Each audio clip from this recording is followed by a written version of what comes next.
Genesis 30. When Rachel saw that she was not bearing Jacob any children, she became jealous of her sister. So she said to Jacob, "Give me children, or I'll die." Jacob became angry with her and said, "Am I in the place of God? Who has kept you from having children?"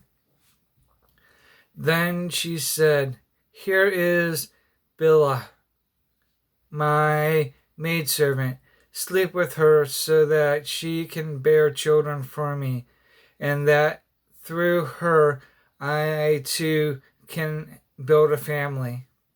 So she gave him his so she gave him her servant Bilhah as a wife. Jacob slept with her, and she became pregnant and bore him a son. Then Rachel said, "God has vindicated me. He has listened to my plea and given me a son." Because of this, she named him Dan. Rachel's servant Bilhah conceived again and bore Jacob a second son. Then Rachel said, "I have had a great struggle with my sister, and I have won." So she named him Naphtali. When Leah saw that she had stopped having children, she took her maidservant Zilpah and gave her to Jacob as a wife. Leah's servant Zilpah bore Jacob a son. Then Leah said, "My good fortune." So she named him Gad. Leah's servant Zilpah bore Jacob a second son. Then Leah said, "How happy am I!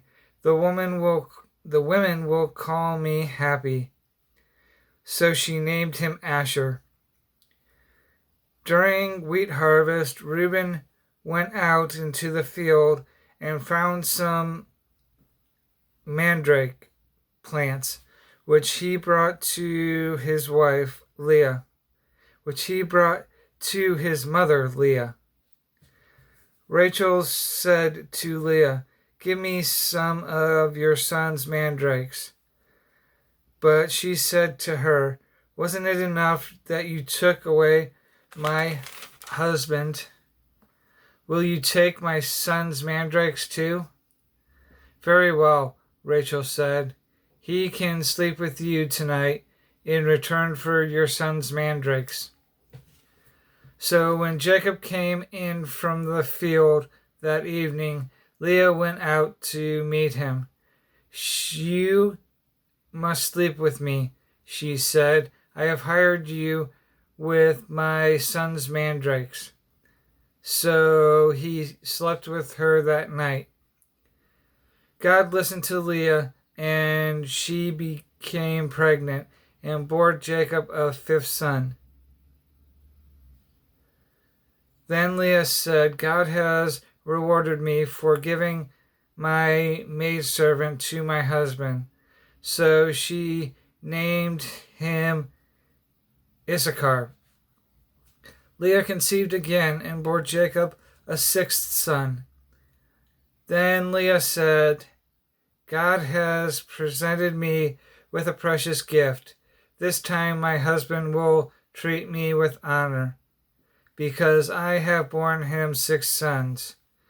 So she named him Zebulun. Sometime later she gave birth to a daughter and named her Dinah. Then God remembered Rachel. He listened to her and opened her womb. She became pregnant and gave birth to a son and said, "God has taken away my disgrace." She named him Joseph and said, "May the Lord add to me another son." After Rachel gave birth to Joseph, Jacob said to Laban, "Send me on my way so I can go back to my own homeland. Give me my wives and children, for whom I have served you, and I will be on my way. I have known how you know how much work I've done for you." But Laban said to him, "If I have found favor in your eyes, please stay. I have learned by divination that the Lord has blessed me because of you." He added, "Name your wages, and I will pay them." Jacob said to him, "You know how I have worked for you, and how your livestock have fared under my care. The little you had before I came increased greatly, and the Lord has blessed you wherever I have been. But now, when may I do something for my own household?" "What shall I give you?" he asked. "Don't give me anything," Jacob replied, "but if you will do this one thing for me, I will go on tending your flocks and watching over them. Let me go through all your flocks today, and remove from them every speckled or spotted sheep, every dark-colored lamb, and every spotted or speckled goat. They will be my wages, and my honesty will testify to, and my honesty will testify for me in the future whenever you check on the wages you have paid me. Any goat in my possession that is not speckled or spotted, or any lamb that is not dark colored, will be considered stolen." "Agreed," Laban said. "It is agreed," said Laban. "Let it be as you have said." That same day he removed all the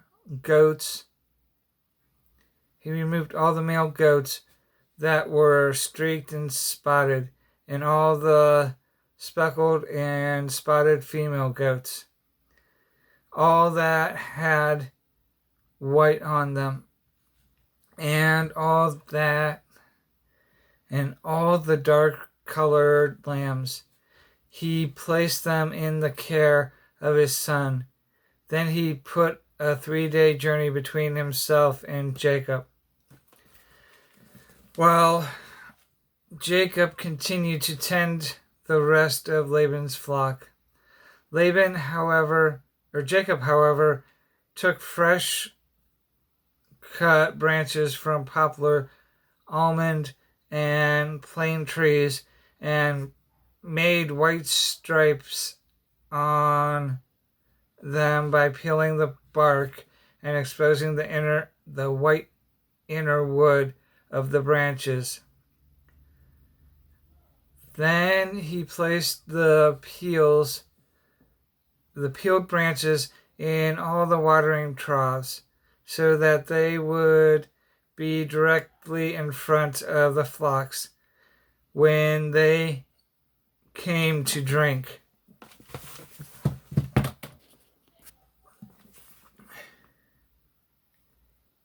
When the flocks were in heat and came to drink, they mated in front of the branches, and they bore young that were streaked or speckled or spotted. Jacob set apart the young of the flock by themselves, but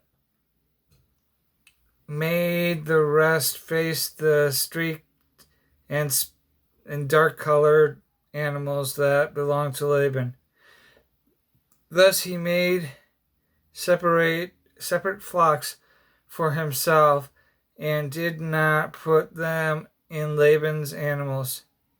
Whenever the stronger females came to heat, Jacob would place the branches in the trough in front of the animals so they would mate near the branches. But if the animals were weak, he would not place them there. So the weak animals went to Laban and the strong ones to Jacob.